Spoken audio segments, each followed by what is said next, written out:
Israel গড়ে তুলেছে iron ডোম, David স্লিঙ্গো, arrow 2-3 এবং বারাক 8 এর মতো অত্যাধুনিক প্রতিরক্ষা প্রযুক্তি।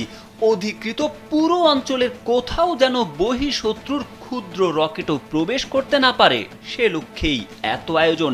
এর মধ্যে অত্যাধুনিক আয়রন ডোম স্বল্প পাল্লার রকেট ও মর্টার ঠেকাতে দক্ষ, ডেভিড স্লিঙ্গো অ্যারো সিরিজ ব্যালিস্টিক ও মাঝারি পাল্লার ক্ষেপণাস্ত্র প্রতিহত করে, আর বারাক 8 ব্যবহৃত হয় আকাশ পথে আসা হুমকি মোকাবিলায়।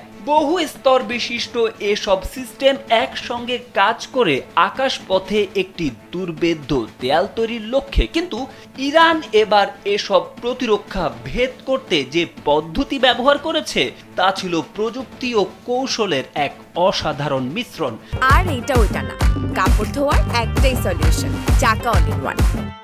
একই সঙ্গে কয়েকশো ব্যালিস্টিক ক্ষেপণাস্ত্র ও ড্রোন নিক্ষেপ করে ইসরায়েলের প্রতিরক্ষা ব্যবস্থাকে সংখ্যাগতভাবে চাপে ফেলে দেয় তারা। প্রতিটি ক্ষেপণাস্ত্র আটকাতে যে পরিমাণ ইন্টারসেপ্টর প্রয়োজন সেই মজুত দ্রুত ফুরিয়ে যেতে থাকে।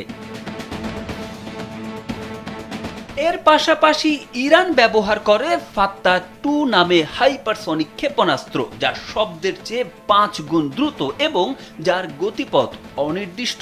এই ক্ষেপণাস্ত্র প্রচলিত রাডার ও প্রতিরক্ষা প্রযুক্তিকে বিভ্রান্ত করতে সক্ষম। শুধু তাই নয়, ক্রুজ ক্ষেপণাস্ত্রও পাঠায় ইরান, যা রাডারের চোখে ফাঁকি দিয়ে নিচ দিয়ে উড়ে গিয়ে নির্দিষ্ট লক্ষ্যবস্তুতে আঘাত হানতে পারে।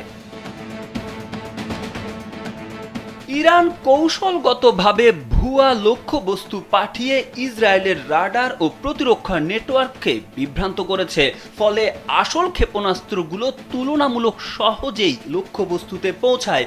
কিছু ক্ষেপণাস্ত্রে আবার এমন প্রযুক্তিও ছিল যা রাডারের চোখ এড়িয়ে যায় কিংবা নিজেই রাডার ধ্বংস করতে সক্ষম।